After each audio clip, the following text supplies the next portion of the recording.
오신 주님 주의 나라 임하셨네. 이 땅 위에 주님께 영광.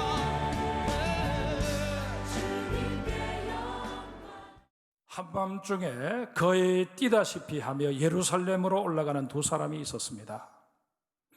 예루살렘으로 올라가는 길은 어느 길 할 것 없이 인적도 드물고 강도나 들짐승이 나타날 수 있었기에 한밤중에 그 길을 간다는 것은 결코 현명한 처사가 아니었습니다. 그럼에도 불구하고 이들은 걸음을 재촉하고 있었습니다. 사실 이들은 그날 낮에 예루살렘에서 고향인 엠마오로 내려왔었습니다. 그런데 곧바로 되돌아서 예루살렘으로 다시 올라가고 있는 것입니다.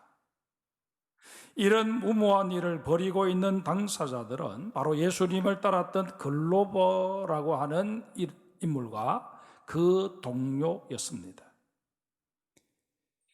이들은 얼마 전 예루살렘에서 내려올 때까지만 해도 수심에 가득 찬 모습이었습니다. 길을 가면서 서로 대화를 주고받기는 했었어도 대화 중간중간에 한숨이 끊이질 않았습니다. 이들은 예수님께서 택하여 세우신 12명의 제자 그룹에는 속하지 못했지만 늘 예수님을 따라다니며 때로는 제자들을 돕기도 했던 그런 인물들이었습니다. 이들은 예수님께서 행하시는 치유 사역과 수많은 이적들을 직접 목격하면서 이런 분이 만약 우리의 왕이 되신다면 우리에게는 새로운 세상이 열릴 수 있겠다, 희망을 품기 시작했습니다. 그런데 그 예수님께서 맥없이 체포되어 처형을 당하신 것입니다. 자신들이 마음속에 꿈꿔왔던 모든 것이 다 허망하게 끝나버린 것입니다. 아마도 이들은 이렇게 모든 것이 다 허망하게 끝나는구나 낙심했을 것입니다. 그리고 이렇게 된 마당에 고향도 아니고 그렇다고 해서 생계를 꾸려갈 수 있는 적절한 일터가 있는 것도 아닌 이 예루살렘에 계속 우리가 머물러야 할 이유가 어디에 있겠나? 그리고 예수님이 떠나신 마당에 제자 공동체를 계속 따라다니는 것도 무의미하다, 그렇게 판단을 하고 낙향을 결심한 것입니다. 실패자의 모습으로 낙향하는 그들의 마음에는 아마 망감이 교차했을 것입니다. 이런저런 수많은 생각들 중에 제일 그들을 힘들게 했던 것은 이제 무엇을 하며 살 것인가? 당장 생계 문제였을 것입니다. 이들에게 있어서 예수님의 죽음은 그야말로 모든 것이 다 끝장나게 된 사망의 사건이 되어버린 것입니다. 죽음과 더불어 모든 것이 망했다, 모든 것이 끝장났다, 이게 예수님의 죽음에 대한 이들의 결론이었습니다. 그런데 힘없이 터덜터덜 걷고 있는 이들을 누군가가 따라와서는 동행하기를 청합니다. 굳이 마다할 이유가 없어서 허락을 합니다. 그런데 낯선 사람이 묻습니다. 뒤를 따라오면서 들어보니 무슨 얘기를 나누는 것 같던데 무슨 얘기인지 나도 좀 들어볼 수 없겠소? 글로바라는 제자가 어이없다는 표정을 지으며, 아니 걸어오는 방향으로 미뤄보건대 당신도 예루살렘에서 내려오는 길 같던데 정녕 그곳에서 일어났던 일을 듣지 못했다는 말이요? 반문합니다. 그 낯선 동행자가 자신은 별로 들은 이야기가 없다고 대답을 하자 이들이 그간에 있었던 일들을 상세하게 이야기해 줍니다. 이야기의 골자는 나사렛 출신의 예수라는 선지자가 나타나셔서 엄청난 일들을 행하셨는데 그것을 못마땅하게 여긴 대제사장과 그 추종 세력들이 그를 십자가형에 처해지도록 몰아갔다는 내용이었습니다. 그러면서 이런 말을 덧붙입니다. 본문 21절 이하를 보십시다. 우리는 이 사람이 이스라엘을 속량할 자라고 바랐노라. 이뿐 아니라 이 일이 일어난 지가 사흘째요. 또한 우리 중에 어떤 여자들이 우리를 놀라게 하였으니 이는 그들이 새벽에 무덤에 갔다가 그의 시체는 못치 못하고 와서 그가 살아나셨다는 천사들의 나타남을 보았다 함이라. 또 우리와 함께 한 자 중에 두어 사람이 무덤에 가 가연 여자들이 말한 바와 같음을 보았으나 예수는 보지 못하였느니라. 글로바의 이 말은 그 당시 사람들이 가졌던 일반적인 생각을 대변해 주고 있습니다. 많은 사람들이 예수님을 구약에 예언되어 있는 메시아 그리스도로 믿었습니다. 그런데 보다 정확하게 말씀을 드리면 이들은 예수님이야말로 이스라엘을 로마의 압제에서 구해줄 정치적 메시아로 믿었던 것입니다. 다시 말해서 이들은 예수님을 자신들이 직면해 있는 현실적인 문제를 해결해 주는 그런 존재로 받아들였다는 것입니다. 그러다 보니 예수님에 대한 이런 잘못된 시각으로 인해서 이들이 가시게 된 메시아관도 지극히 자기중심적이고 현실적이 되어버린 것입니다. 그러니까 이성적으로 현실적으로 받아들이기 어려운 문제에 대해서는 아예 이들은 마음도 귀도 눈도 다 닫아버린 것입니다. 예수가 부활했다 하는 그런 이야기가 들려졌지만 이들은 이성적으로 수용할 수 없는 그런 말에 대해서는 거부감을 표한 것입니다. 죽은 사람이 어떻게 다시 살아난단 말인가? 그저 황당무계한 이야기로 치부해 버린 것입니다. 여러분, 만약 우리가 신앙생활을 하면서 우리가 가지게 된 이 신앙이라고 하는 것이 그저 나의 현실적인 문제, 직면한 문제를 해결해 주는 그런 차원으로 우리가 생각해 버리고 수용한다면 우리 또한 우리의 이성으로 받아들이기 힘든 그런 사실에 대해서는 의구심을 가지게 되고 아니면 마음의 문을 닫아버릴 가능성이 높습니다. 이에 그 낯선 동행자 곧 부활하신 예수님께서는 미련하고 선지자들이 말한 모든 것을 마음에 더디 믿는 자들이여 라는 말을 시작으로 해서 모세와 선지자들이 그리스도에 대해 예언한 말씀들이 예수님과 어떻게 연결되어지는지 하나하나 가르쳐 주십니다. 본문에는 상세하게 기록되어 있지 않습니다만은 부활과 관련된 그 구약의 예언에 대해서도 분명히 말씀해 주셨을 것입니다. 글로바와 그 동료들은 이 낯선 동행자의 가르침에 묘하게 끌려들었습니다.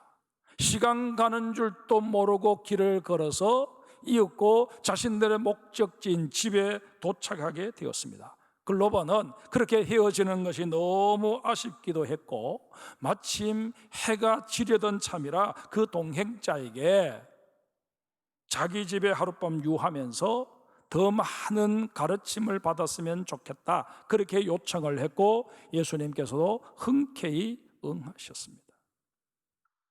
이런 글로바의 행동 속에서 우리는 중요한 사실들을 깨닫게 됩니다.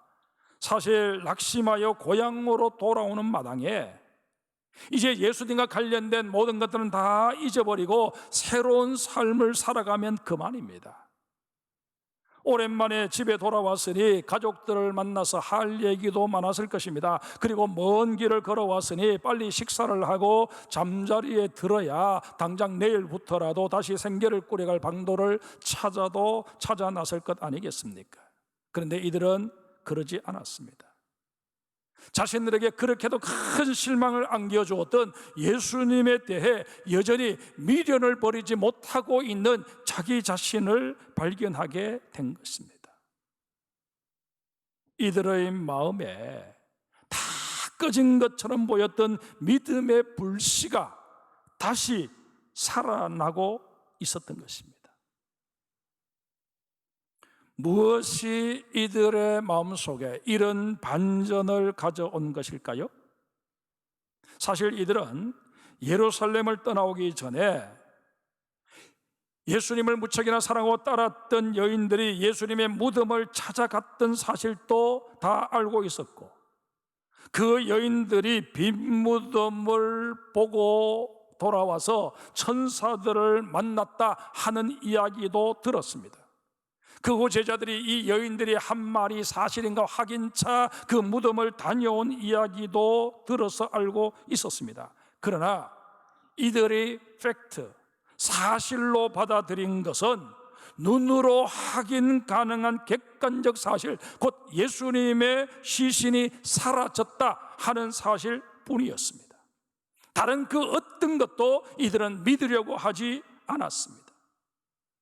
여인들이 천사를 만났다는 사실도 이들은 인정하지 않았고, 그 천사들이 전해준 예수님이 부활하셨다는 그 말은 더더욱 이들이 믿지 않았습니다.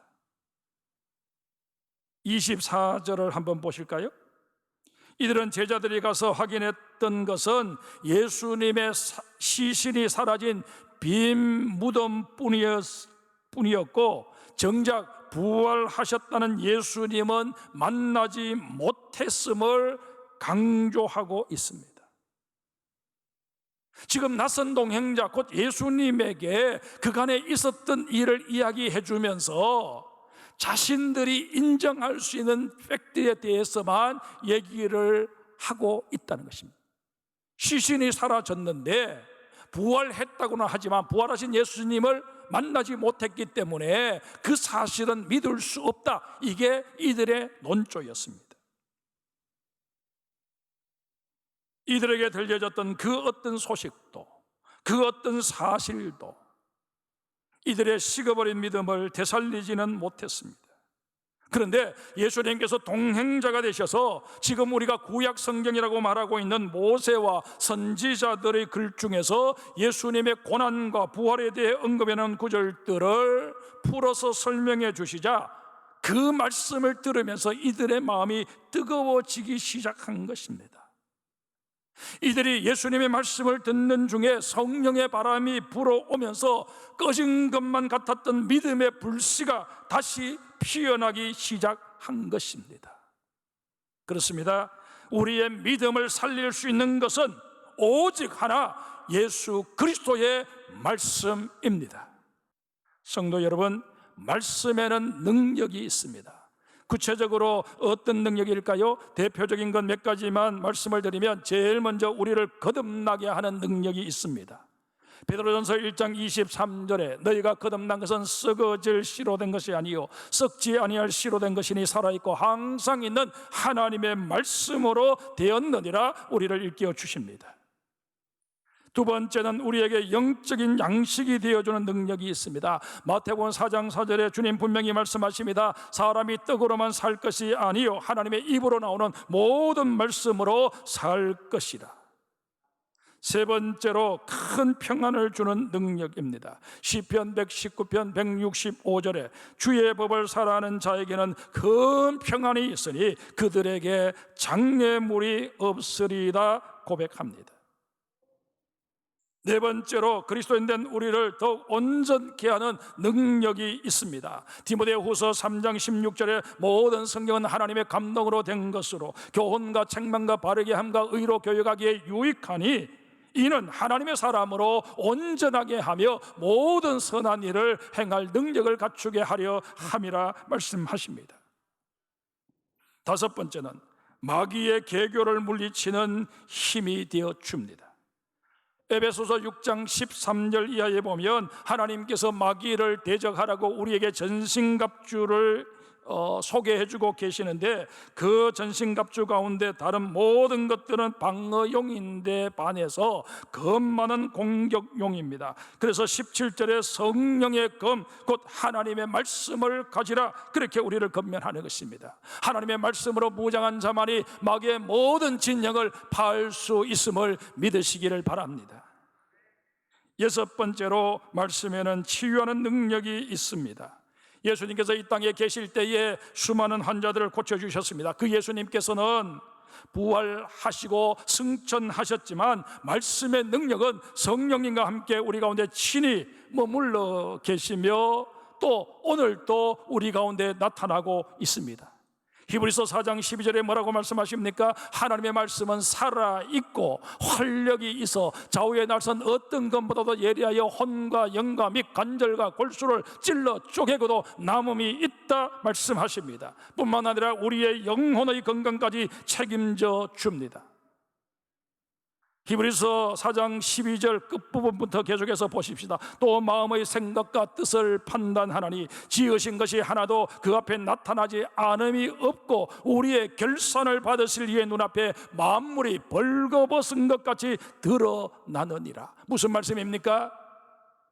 내가 그리스도인으로서 온전히 살아갈 수 있는 능력은 바로 말씀 속에 있다는 것입니다. 내가 빛으로 소금으로 정말 하나님의 영광을 위하여 살아갈 수 있으려면 우리는 말씀을 늘 가까이 할 수 있어야 할 것입니다. 일곱 번째로, 말씀은 우리에게 지혜와 명철을 더하여 줍니다. 시편 119편 98절 이하에 주의 계명들이 항상 나와 함께하므로 그것들이 나를 원수보다 지혜롭게 하나이다. 내가 주의 증거들을 늘 읊조리며 나의 명철함이 나의 모든 스승보다 나으며 주의 법도들을 지킴으로 나의 명철함이 노인보다 나으니이다 노래합니다. 여기서 노래하고 있는 계명과 증거 그리고 법도는 모두 말씀과 관련한 다른 표현들입니다. 결국 우리 인생을 지혜롭게 만들어 줄 수 있는 능력이 어디에서 오느냐? 말씀에서 온다는 것입니다.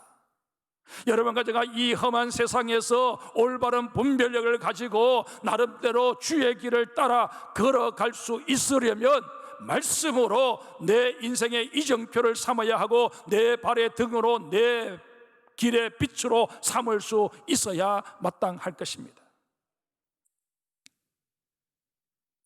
엠마오로 낙향하던 두 제자에게 찾아오셔서 말씀으로 다시금 믿음의 불씨를 살려주셨던 예수님께서 오늘 우리 가운데 찾아오셔서 우리의 능력이 되어주시기를 간절히 원하십니다.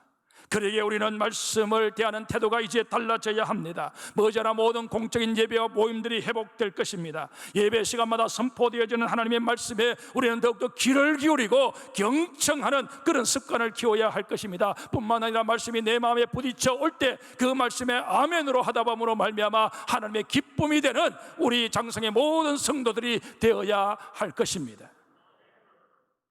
개인적으로도 더욱더 말씀을 읽고 묵상하는 데 힘쓰므로 말씀을 내 삶의 울타리로 삼아야 합니다. 그럴 때에 향후 예견되어지는 모든 경제적인 어려움과 난관들을 능히 극복해낼 수 있는 힘이 우리에게 생겨날 줄 믿습니다.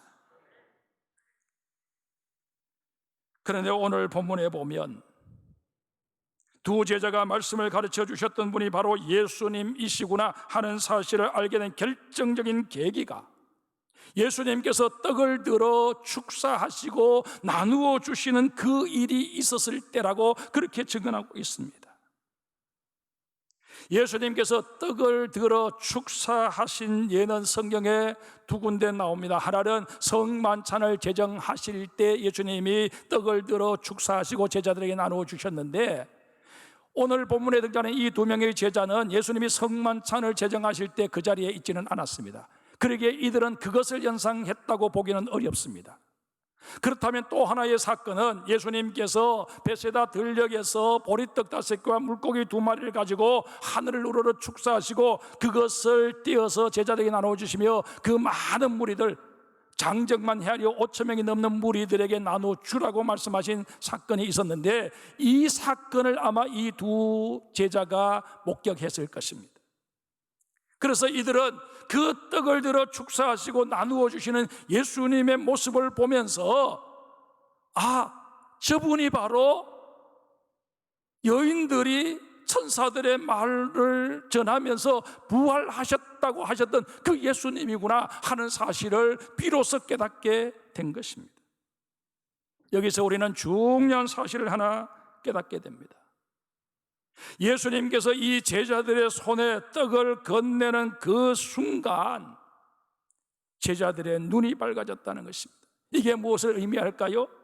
예수님이야말로 여러분과 저의 인생의 진정 생명의 떡이심을 우리에게 분명히 말씀해 주고 계시는 것입니다. 요한복음 6장 35절에 주님 말씀하십니다. 나는 생명의 떡이니 내게 오는 자는 결코 줄이지 아니할 터요 나를 믿는 자는 영원히 목마르지 아니하리라. 여러분, 죽은 자의 특징은 온기가 없다는 것입니다. 그런데 오늘 본문 32절을 한번 보세요. 그들이 서로 말하되 길에서 우리에게 말씀하시고 우리에게 성경을 풀어주실 때에 우리 속에서 마음이 뜨겁지 아니하더냐 하고, 예수님으로부터 가르침을 받았던 이 두 사람의 마음이 뜨거워졌다는 것은 그들에게 다시 생명의 역사가 시작되었음을 의미합니다. 절망 속에서 목적도 방향 감각도 다 상실해버렸던 그들이 다시 희망과 사명자의 자리로 나오게 된 것입니다. 33절 보십시다. 곧 그때로 일어나 예루살렘에 들어가 보니 11 제자 및 그들과 함께한 자들이 모여 있어.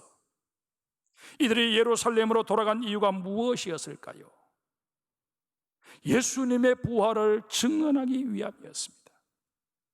과거 이들은 여인들의 말도 제자들의 말도 다 깃전으로 흘려버렸던 자들입니다. 그런데 엠마오로 내려가던 중에 자신들에게 구약의 예언의 말씀들을 풀어 설명해 주시는 그 예수님의 말씀을 들으면서 이들의 생각이, 이들의 가치관이, 이들의 사고방식이 바뀌어지게 된 것입니다. 이 시간 말씀을 듣는 우리 모두의 마음속에도 성령님이 역사하셔서 우리에게 뜨거움을 주시기를 간절히 소망합니다. 그리고 그 뜨거움이 우리로 하여금 다시금 예배자로 전도자로 세워가는 그런 놀라운 역사가 있기를 간절히 소망합니다.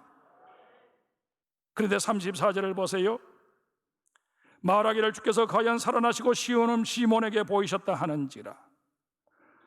두 사람은 제자들과 다른 사람들에게 예수님의 부활을 증언하기 위해 부랴부랴 돌아왔습니다. 그런데 막상 와서 보니 제자들과 예루살렘에 남아있던 자들도 벌써 부활하신 예수님을 만난 후였습니다. 그들이 모인 자리는 그야말로 감격과 환희로 가득 차 있었습니다. 이런 분위기 속에서 엠마오로 낙향했던 이 두 제자도 우리도 예수님을 만났다 그렇게 부활을 증언함으로써 그 자리의 기쁨이 더욱더 상승되어지는 것을 확인할 수 있습니다. 이 시간 주님께서는 절망으로 치닫던 돌이켜 희망으로 다시금 너희의 발걸음을 전환하라 우리를 깨우쳐 주십니다. 모든 만물이 약동하는 이 부활의 절기에 우리의 영혼의 기지개를 켜고 다시 일어서라고 주님 우리에게 요청하십니다. 그리하심으로 영적으로 승승장구하는 승리자의 삶을 살라고, 코로나 사태 아니라 그 어떤 어려움에 직면하게 되더라도 너희의 입에서 찬송이 끊이지 않게 하고 감사가 끊이지 않게 하라 우리 주님 말씀하십니다. 코로나로 인해 잠시 움츠려들었던 것이 사실이지만 우리 다시 모이기를 힘쓰십시다. 하나님을 예배하는 가운데 이 예배 중에 선포되어지는 하나님의 말씀을 통해 우리의 심령이 뜨거워지고 다시금 주께서 내게 무엇을 명하시든 간에 내가 그 일을 능히 감당하며 살아가겠습니다 고백하고 서원하는 가운데 하나님께서 은혜로 우리를 둘러쳐 주시고 주의 강한 오른손으로 우리를 붙잡아 주시는 그런 복을 누리며 살아가는 여러분과 제가 되어야 할 것입니다. 내가 복음의 증인되기 위하여 나설 때 부활하신 우리 주님께서 나와 동행하시며 내 입술에 모든 말을 담아 주실 뿐만 아니라 만나는 그 현장 속에서 부활의 산 소망이 얼마나 위대한 것인가를 우리로 하여금 경험케 하여 주실 것입니다. 이런 면에서 생명력 넘치고 체험적인 신앙을 다시 한번 경험하는 우리 장성의 모든 성도들 되시기를 주의 이름으로 축복합니다.